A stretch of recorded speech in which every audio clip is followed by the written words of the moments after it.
Assalamu alaikum wa rahmatullahi wa barakatuh, hayyakumullah wa bayyakum. J'en profite, étant donné que c'est une vidéo qui a fait le buzz, on va dire, pas chez les musulmans cette fois-ci, mais on va dire chez les non-musulmans.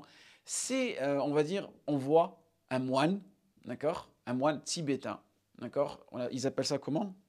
Le Dalai Lama, d'accord? Donc en réalité, ce serait une réincarnation de Bouddha, où il va demander à un enfant, je vais vous montrer la vidéo, il va demander à un enfant de l'embrasser, et l'enfant, il va être gêné. D'accord? Parce que lui, cet enfant-là, quelque part, il admirait ce moine-là, car pour lui, on va dire, un modèle à suivre, un modèle spirituel à suivre. Donc il va lui demander de l'embrasser devant tout le monde. Donc l'enfant est super gêné. Et ensuite, il va lui demander de lui sucer sa langue devant tout le monde. Donc s'il a osé faire ça devant tout le monde, que dire qu'est-ce qu'ils font en privé? Wallah al-musta'an. Regardez, je vous montre la vidéo rapidement.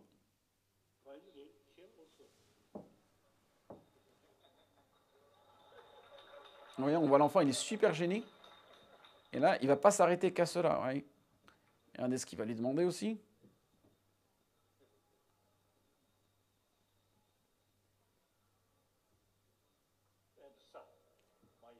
Suce-moi la langue. Et l'enfant, il ne veut pas, quoi. Il le force, il ne veut pas. On le voit qu'il ne veut pas. Il ne l'a pas fait. Vous voyez? Et ça, qu'est-ce qui l'a poussé? Qu'est-ce qui l'a poussé à faire cela? C'est tout simplement, vous avez dans certaines religions, les responsables religieux, ils font ce vœu de chasteté. D'accord? Ils renoncent au mariage, soi-disant pour se rapprocher de Dieu. Alors qu'en réalité, c'est tout simplement une innovation. Et cela arrive aussi chez les chrétiens, car vous avez pu entendre ces dernières années énormément de procès dus à de la pédophilie, hein, c'est de la pédophilie pure. Ce sont des moines, des prêtres qui font ce vœu de chasteté, et en réalité, ce sont des êtres humains, et à un moment, ils craquent. Là, comme on voit aussi ce moine, Allahu alam, face à cet enfant-là, peut-être qu'il a craqué, hein, il n'a pas pu se retenir, et qui craque à ce moment-là. Et en réalité, ça va bousiller la vie de jeunes enfants, et surtout pour des parents qui voyaient en cette personne-là un modèle spirituel, ils vont leur confier leurs enfants, d'accord, pour qu'ils aient une bonne éducation spirituelle, et en réalité, qu'est-ce qu'ils font derrière les rideaux? Allah al-Musta'an.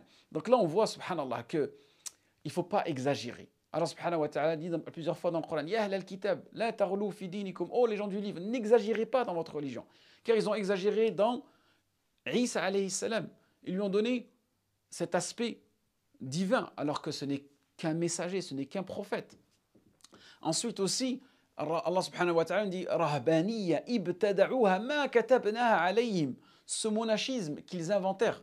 Et le tafsir de ce verset-là, c'est qu'ils se sont tout simplement imposé ce vœu de chasteté.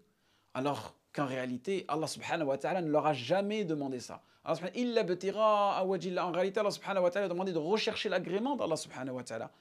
Et on recherche l'agrément d'Allah subhanahu wa ta'ala de différentes façons. Et nous, dans notre religion en islam, le fait de se marier, comme a été mentionné chez certains savants, d'accord, nisfuddin, cela fait partie de la moitié de notre religion. Pourquoi? Parce qu'en réalité, il y a une complémentarité. Il y a une complémentarité. Le fait de se marier, ça vient compléter ton dîn. D'accord? Et en aucun cas, ça remet en cause, on va dire, ta servitude vers Allah subhanahu wa ta'ala. Et notre messager, Mohammed sallallahu alayhi wa sallam, il aimait les femmes et il aimait le parfum. Hubbiba ilayya min dunyakum an-nisa wa tib. Et énormément d'autres exemples qui montrent que notre religion, walillahi ilham, c'est une religion du juste milieu.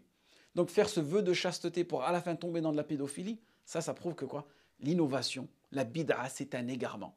Kullu bid'a dalala, comme nous a dit le messager sallallahu alayhi wa sallam. Toute forme d'innovation est un égarement. Et là, on voit son égarement.